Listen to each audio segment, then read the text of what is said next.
Me and my husband are here, but Nicole's got to tell her first story. Okay. Good afternoon, everyone. Yeah, whatever we're in.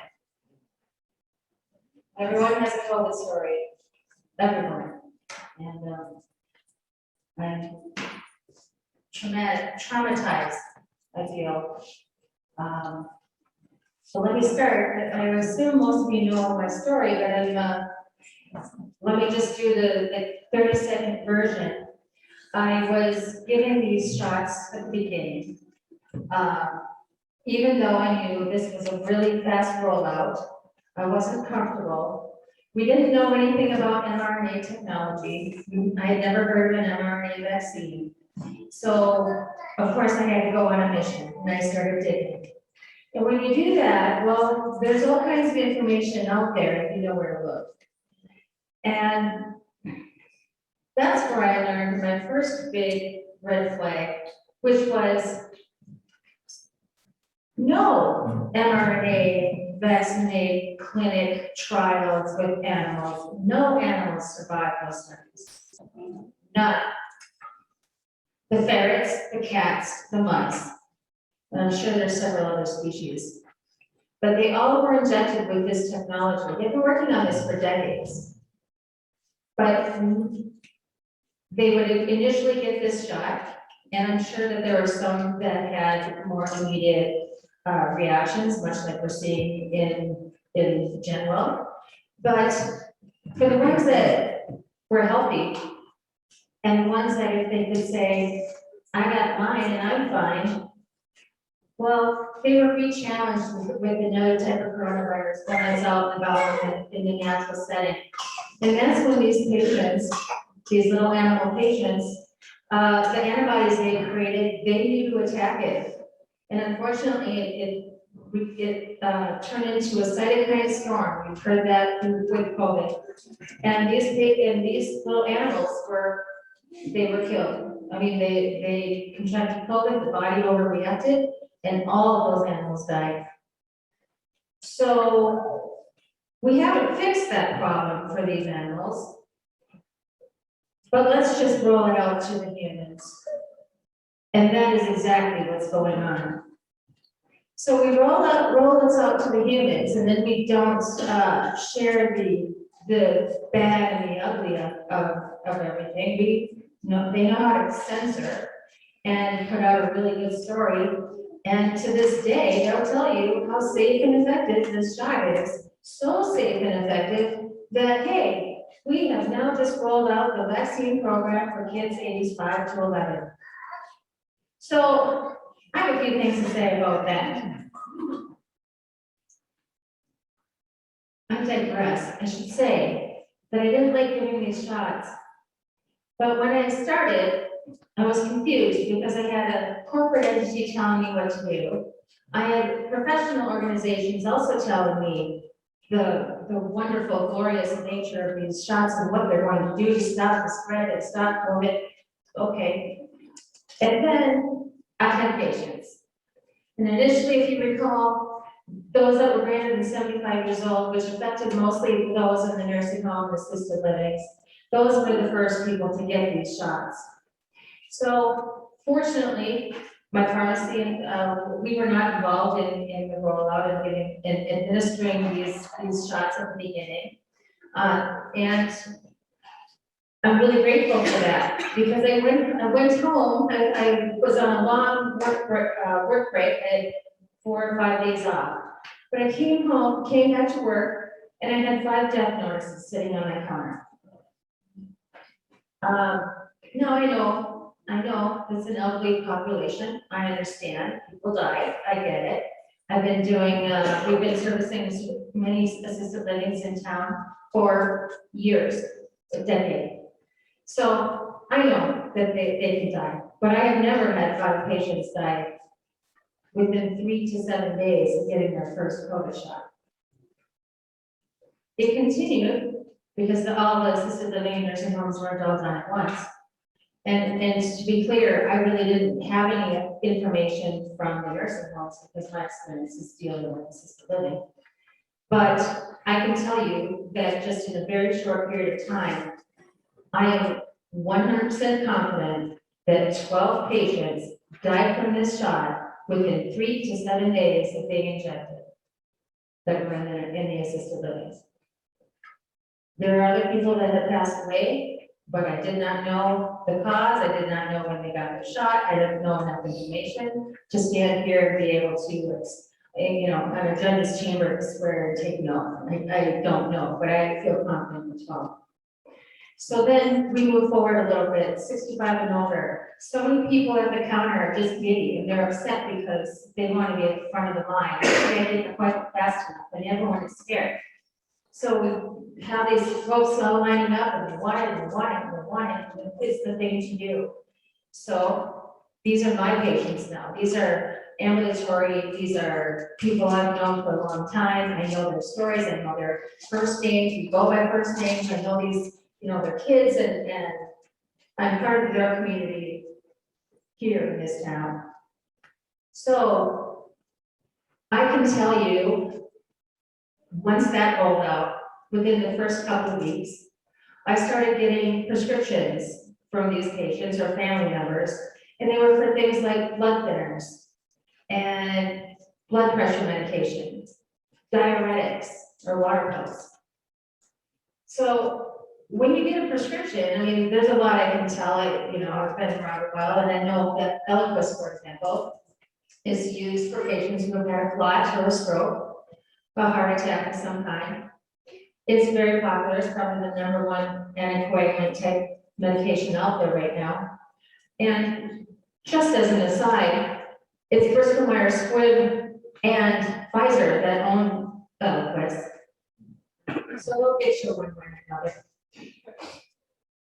The other popular one is Xarelto, which just happens to be owned by Bayer and Johnson & Johnson. So they've covered themselves as well. So I would see these prescriptions coming in, and sometimes I'd be able to talk to the family members, sometimes I'd be able to talk specifically to the patient. And the sad part about that whole situation is of the 12 to 15 patients that came in saying they were hospitalized for a heart attack or a stroke, not including the ones that hadn't seen me yet because they had gone over to a rehab facility to recover. 12 to 15 of those patients had their shot within 3 to 7 days of their experience. Now, the saddest part of that is that when I asked these patients or their families, do you think it had anything to do with the shot? No, my doctor said no. Not one person even could say, maybe. You know, and I understand, I mean, we're talking about a generation that I have so much respect for, but they were trained, you know, along these years, you don't question the doctor, you trust your doctor, as we all should be able to. So I understand, if the doc says no, it's not related at all, that's what they're gonna go with. And it spares the doc from having to go into the various reporting system and even put that information in there. So that's going on, and I've lost patients. And at this point, having some type of a crisis, because I have been researching this so much, obsessively, really, because I'm not seeing the information out there. Not my professional society, not from, you know, I couldn't see it. It's not there. So you have to go to other sources and dig for the studies and whatnot. I reached a point where I realized that my reality, like what I was seeing, was real. Even though I had a coworker saying, no, Nichole, I'll never understand how she wasn't able to see what I see. I'm saying, God lifted the veil from my eyes, that's all I can say. I don't know. But I know what I saw. I wouldn't lie about something like that, especially what people I cared about so much. So one day, it happened to be on the birthday, I get a call, I get a patient that comes in, he's 20-ish, And I already said, I'm not going to give this shot to anyone 18 or younger. That's not happening. And so here's 20-something. And he wanted this shot, and I said, I'm really not comfortable giving this to you. I've got hundreds of hours into researching this. You can come back on Tuesday, and the other pharmacist will give it to you. You can go across the street. There's 4 other places in town right now. You can go get it. Well, he walks away. The next day I come into work and I have a complaint against me. Apparently it was his dad who called the Safeway corporate office, and that complaint went all the way up the food chain. So on Monday, I have a call from my boss and they say, you will give this shot or you're fired. Okay, well, there's the second level of crisis for me. So with that information, it was Tuesday, and I went out on a personal/medical leave. And I did that because I needed to regroup and figure out what my options were. This kind of broadside of me. So I was out for a little while and I got more information, and I researched a heck of a lot more. But I wanted to share with you, this kind of just ties into what the previous speaker was referring to, and everything that you were saying, wherever she is. I concur 100%. I understand, and I know that that's the truth that you're talking all about. I've seen it, and it's tragic. I'm sorry that we're going through that, but I'm glad you're standing up.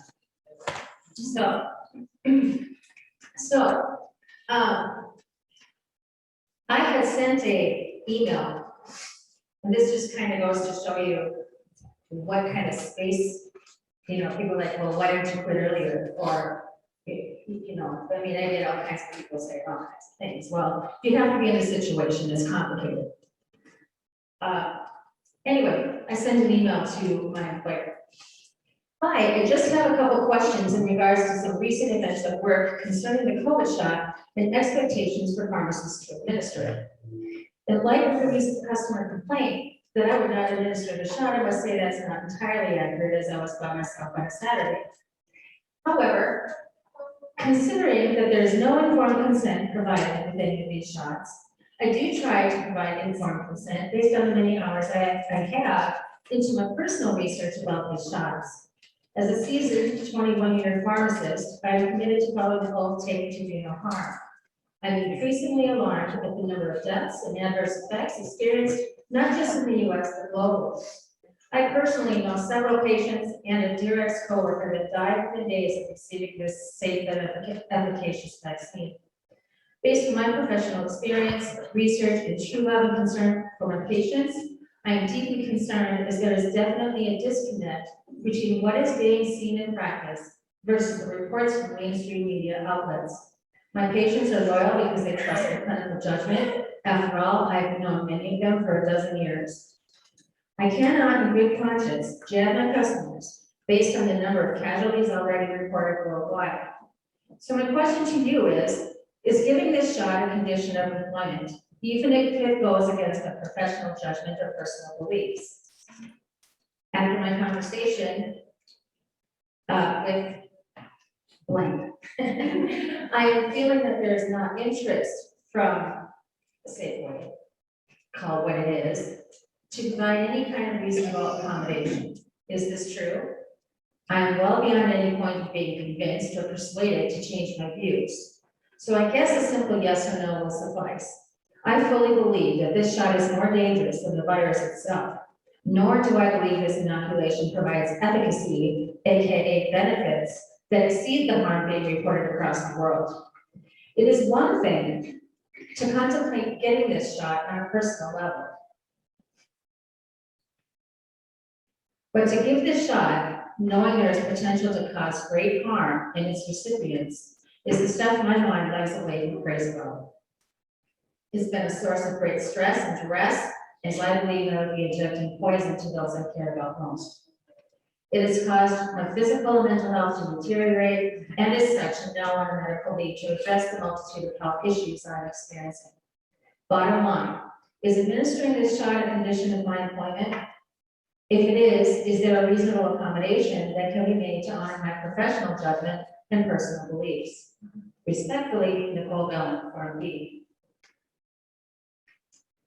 The response. I'm gonna skip past the apologies, why she took so long with the legal department. She says, to answer your questions below, I have attached the job description of a pharmacy manager. In the primary functions, it indicates that a pharmacy manager will endorse and actively participate in clinical programs which include all immunizations. It also indicates that a pharmacy manager has certification in immunizations. Based on this, there are no accommodations. Thank you. Okay, all right. That's okay. All right. So we're gonna, and they attached my job description, like I didn't know it. And so what I say next,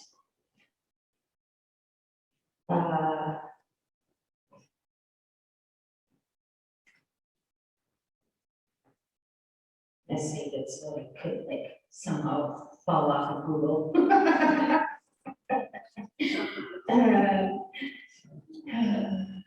Okay, so here we go.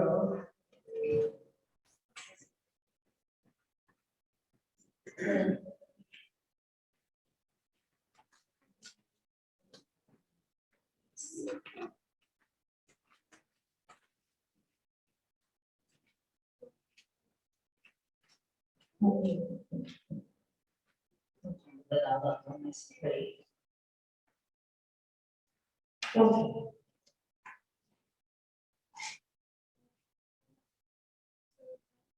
Okay, so I had sent an email to them basically saying, you know, by now you may have seen, you know, the tremendous number of fatalities and injuries with this shot.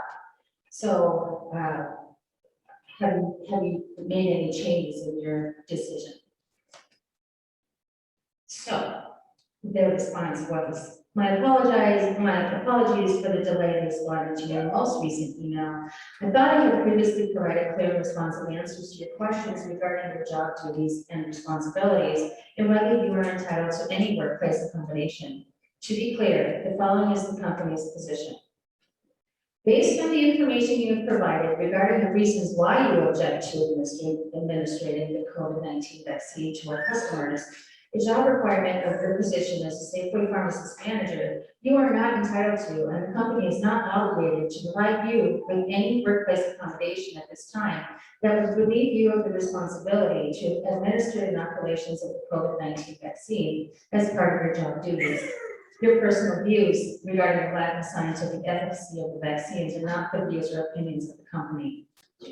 Hopefully you understand that by not endorsing or actively participating in clinical programs offered by the company, which includes offering and giving all the immunizations available through Safeways and pharmacies, you are not fulfilling your job responsibilities based on your personal scientific determination. As a result, there are no workplace accommodations available to you. So pretty straightforward, they really don't care. They don't care. And even with the email where I say,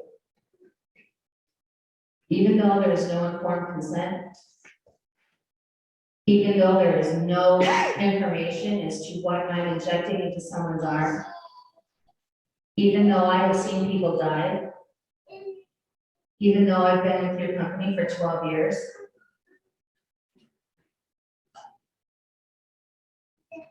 they're part of the problem. And I honestly don't think that the providers in our town, the pharmacists that don't feel the way I do, I don't think that they're intentionally trying to hurt anyone. But what's coming from the top is very real. It's a power. They are dangling their professional licenses and their livelihood, and they will lose. They're going to lose professional licenses. And so it's really going to come down to the moral compass you have, because I don't think they have any business trying to move the direction of our moral compass. That's our job. That's my job. That's God's job. And, you know, this is the ultimate for me in when I sent that email to them and that exchange. I did not use the word religious. But isn't it implied when you're talking about the death of people you love? And the responsibilities to not do that, and the Hippocratic oath already on its own? So, I was supposed to return to work on the 15th of October. And on the 14th of October, because I knew my other pharmacist would be there, I went in literally to get my license off the wall and take my awards and take my personal stuff and leave. And, you know, it should have been a 2-minute job. Instead, it turned into more like a 10 to 15-minute job because I was waiting in line with the customers that were all waiting for the pharmacist, and I was very frustrated.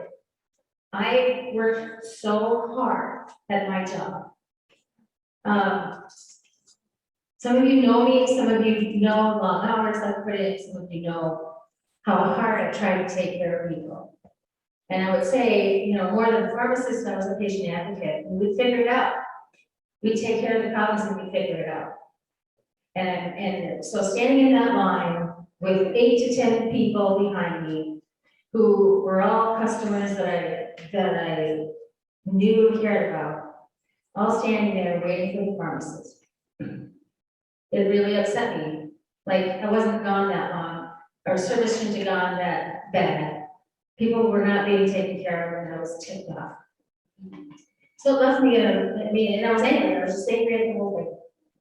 Like, why isn't this other person standing up with me? Why can't you see what I'm seeing? Why won't you at least look at my studies? Why aren't you looking at these? Because when I was in the room with patients and they wanted these shots, I had a binder full of all kinds of stuff, trying to convince them not to get it. And I'm grateful that some of them listened, and to my knowledge, they didn't come back and get it. But I also know that plenty had gone, after speaking to me, had gone to their physicians, who then said, absolutely not, you march back in there and you didn't get it. What do you say to that? I understand how important the patient-physician relationship is. It's sacred. I feel the same way about my conversations with my patients. So I understand. So do you listen to the physician or do you listen to, you know, this pharmacist? Well, if you're of an older age, the older generation, you don't question the physician. So here we are. So that was very, very troubling to me, because not only did that bring in people upset with me and questioning my judgment, but it also brought complaint after complaint of the corporate chain. So it became much more difficult to even have one-on-one conversations anymore. So all I can say is, I tried. With everything in me, I tried. So, yeah. It's a God thing that this one particular woman was in my life. Is Karen in here? No, but she said to say hi. She can attest that to the unstaged video. If that would have been staged, ladies and gentlemen, my hair would have been down, makeup on my face, and I would have had, I don't know, I would have probably rolled up a piece of paper. So no, it was not staged, but what prompted her to whip out that phone, which thank goodness had low resolution.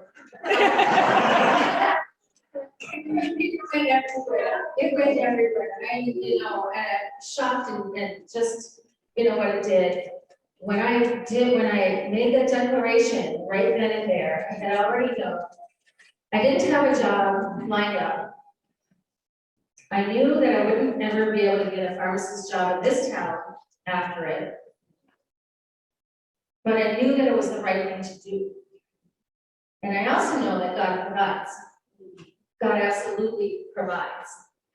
So here I am, getting calls from people in Canada and Australia, and all these things that are just crazy happening. And you know, half the people are like, "That's not you." I'm like, "How can you tell?" And so in my hands in that video, just for the inside scoop, in my hands is my license, my certificates, my awards, some personal things that patients have given me over time. And just a lot of passion, just a lot of ticked off. So I made that declaration and I stand behind it. It was not a lie, it was totally true. I'm not sorry I said it, I will say it again and I'll say it now. Don't get this shot, it is poison. Don't get it. And we all need to be doing whatever we can to make sure our little ones don't get it. This is urgency for me at this point. So, there's my declaration I had made. 16 days later, I had been doing a few different interviews.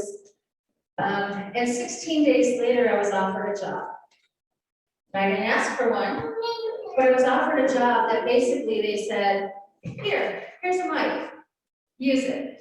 Here's a platform, use it. So I'm now their token pharmacist on the Vaccine Safety Research Foundation.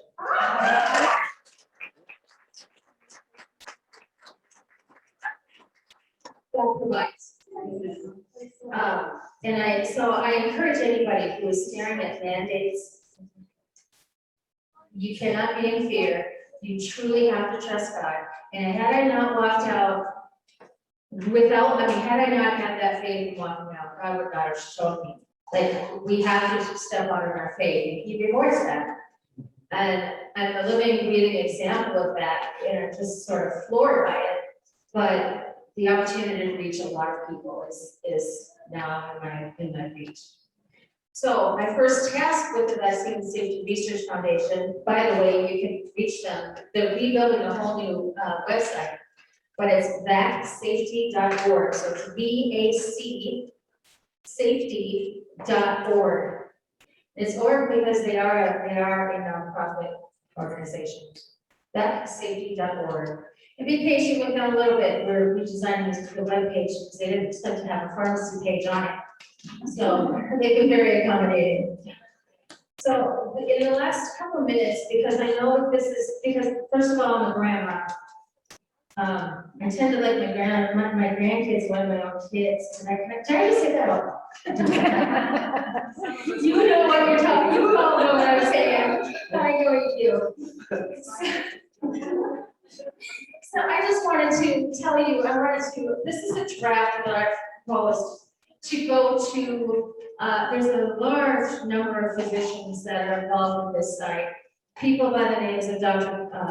Peter McCullough, Dr. Ryan Cole, Dr. Ben Marbles, Steve Kirsch, he's, bless him, he has kind of gone from the dark side of the Silicon Valley corporate structures, board meetings and whatnot. And, he was getting a lot of flack because he was against these vaccines. He was against them and lost a lot of investors in different things he was doing.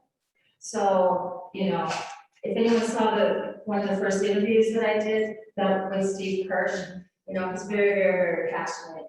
But I'm grateful because he's putting his money into humanity. And he learned the hard way. He and his wife both had been vaccinated, didn't know any better. But then they had friends, couples that they were hanging around with, and many of them had heart attacks, strokes, and complications to a point where it raised flags for him. So my very first task is to develop an informed consent, because we don't have that, that page that you sign at the pharmacy. Yeah, you can look close at that, but it's pretty much going to waive their liability for you. They're not going to talk about the specific side effects. They're going to make reference to the fact sheet that the Pfizer people want to put in front of you. And the information is very generic. So the first thing I did, I wrote a draft of an informed consent for children 5 to 11 years of age. And I'll tell you, give you a couple ideas of what I think we can do with this. Whether it's approved by the big guys or not, I don't care at this point because time is of the essence. But let me explain one thing, why informed consent is so important. It's an ethical responsibility. Anyone, a physician, a provider, anyone giving medical treatment, that is a requirement ethically. So the mere fact that this has kind of been ran over and everyone's so giddy that they don't want to hear what the pharmacist says, just up left arm. I mean, left arm and then let's take our selfie with the best part. It's a very pop culture sort of thing for a while there. Anyway, let me just read to you what I believe, what informed consent is and why it's important.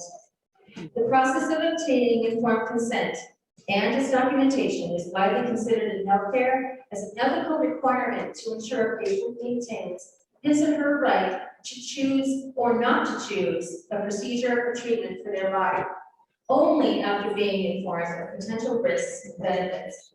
As part of this information, risks related to the procedure or treatment must be discussed. This should include risks that have been observed, suspected, and or expected based on available literature, clinical trials, and case studies.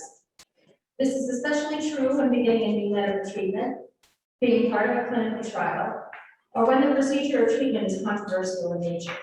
I think you might have hit all three on that. Informed consent is also used in most cases as a legal document to limit liability for the provider and to ensure statutes, where applicable, are followed in protecting the autonomous right of a patient to consent or not consent only after becoming fully informed. It's a right. You should be demanding it. And I don't know why. I don't know why this is being bulldozed over. So I have, there's 6 pages of things here talking about giving longer explanations to the short. It's kind of like the reasons why I came up with this list. So I'm not going to go through that.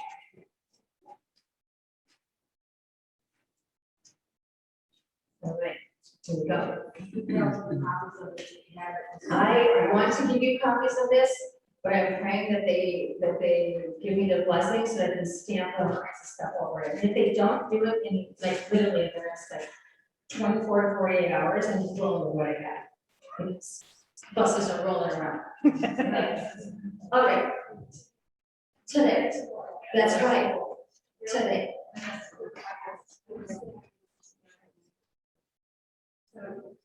Okay, we'll check. All right, informed consent for children, for the Pfizer-BioNTech COVID-19 vaccine for children 5 to 11 years of age. I understand that the Pfizer-BioNTech COVID-19 vaccine is not currently approved by the FDA and is only authorized for emergency use during the COVID-19 pandemic. I'll get more on that in a minute. I understand that the Pfizer-BioNTech COVID-19 vaccine is undergoing clinical trials, and by receiving this vaccine, I am consenting to enrollment in the ongoing trials being conducted by Pfizer-BioNTech. I understand that there is no information available regarding the long-term effects from this vaccine on pregnancy, fertility, birth defects, immune system, autoimmune disorders, and general overall health. I understand that mRNA technology has been researched in animals and has been shown to be unsuccessful and has caused death in these animals. I should put all animals. I understand that only patients considered to be in good overall health were included in the initial trials conducted at Pfizer. I also understand that children with any history of chronic medical conditions were not included, and therefore no data exists regarding safety in these children.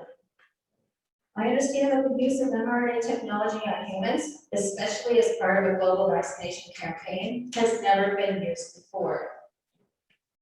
I understand that the new formulation of Pfizer-BioNTech COVID-19 vaccine being authorized for emergency use in children is different than the formulations that have been made available to the general public. They literally have changed the formulation for this group, and it has not been tested. This formula has not been widely studied, and no information is currently available about its safety. I understand that this vaccine contains polyethylene glycol, which may cause an anaphylactic reaction in my child. I understand that cases of myocarditis and pericarditis have been reported in the VAERS system, and cases continue to increase. These reports are more common after the second dose and seem to affect males more than females. I understand that this risk is greatly unknown in young children at this time. I understand that a wide range of nerve system disorders have been reported, ranging from mild to severe. Little information is available to assess these findings as they relate to my young child. I understand that although initially effective in COVID-19, these vaccines have not been shown to be effective against the Delta variant that is currently in the United States. And as such, a duration of protection is not provided to my child.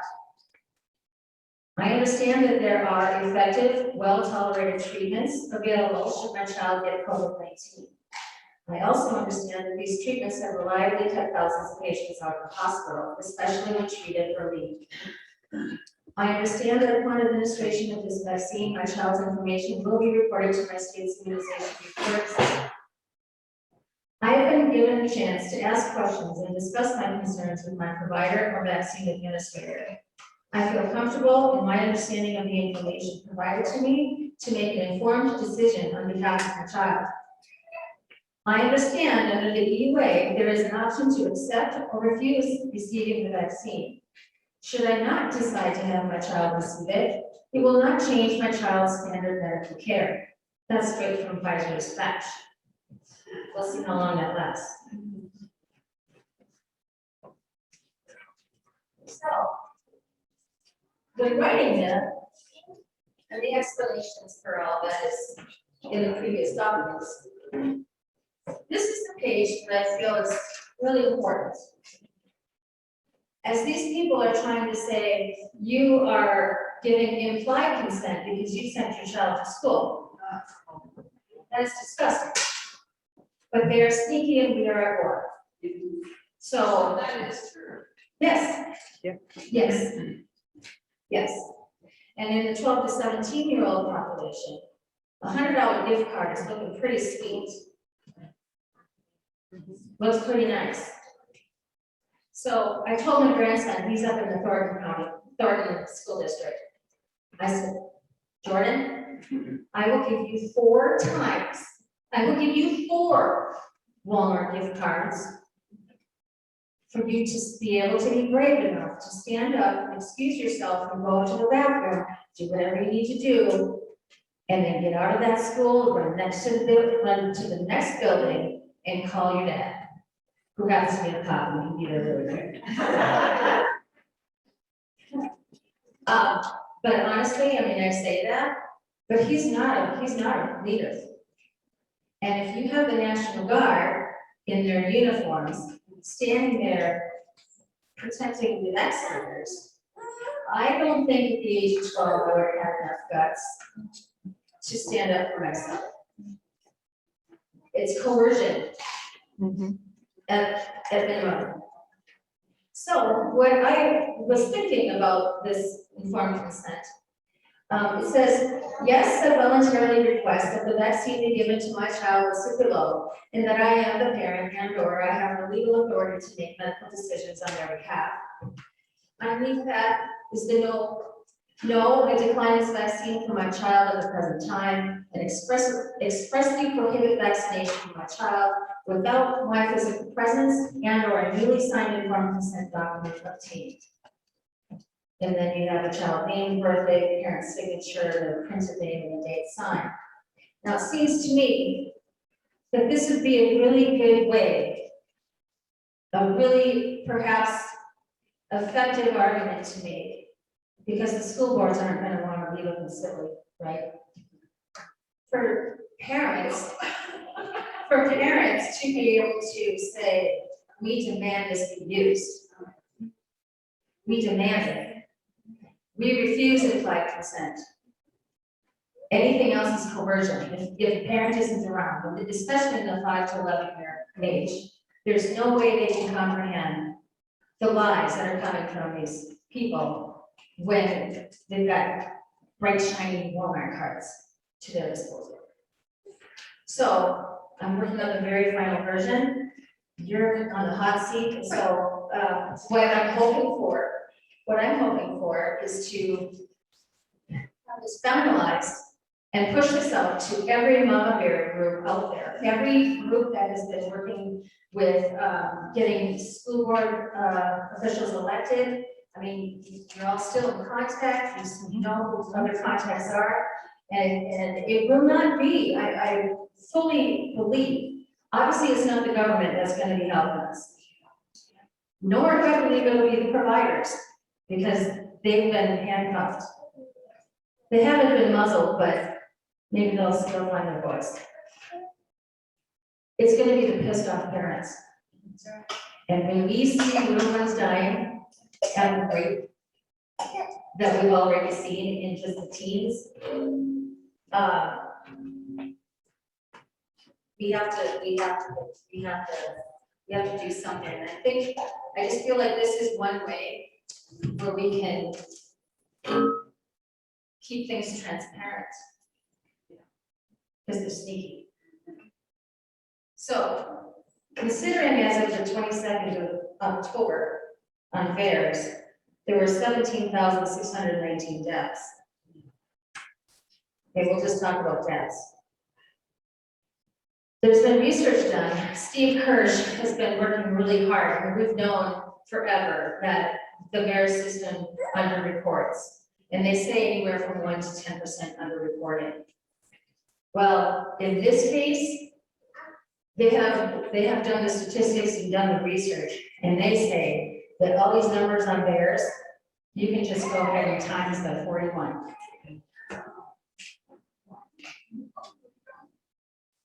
Let's do 40 just for interest of rounding, because they didn't learn that in rounding or estimating thing they do in school these days. So, I mean, there we are, 68,000 deaths. 680,000, what? They don't like to share that information.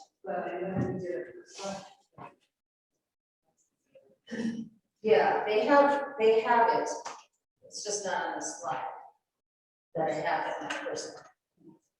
But needless to say, the littler ones are going to be at greater risk. We're already seeing little kids having clots pass through as young female infants. There's a lot of risks that are coming.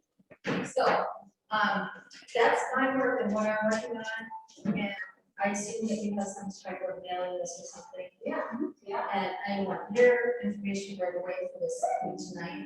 But wouldn't it be great if we could all get in front of, much like in the abortion clinic era, get in front of parents that are knowledgeable and awake and concerned. There's a lot of people that don't know any better when you're bringing their kids in. So don't underestimate yourself. And that's why there's supporting documents to each of the things I have listed out, so that every one of you or anyone can speak on this matter and feel you know what you're talking about. We don't need big numbers and statistics and research things. We don't need all of that. That tends to go right over the head. So we're going to keep it simple, and then we're going to get this message out. If you have any specific questions, Lori knows how to reach me. My email, NicholeBelland@gmail. And I'm really dense when it comes to technology, and I have social media and all the platforms, but I need a 9-year-old to come help me. Anyway, I appreciate being in an audience that isn't heckling and that understand the real risks that are involved. We get it, and I'm glad to be the most here. I'm glad for the invitation, so thank you. And I'll be available.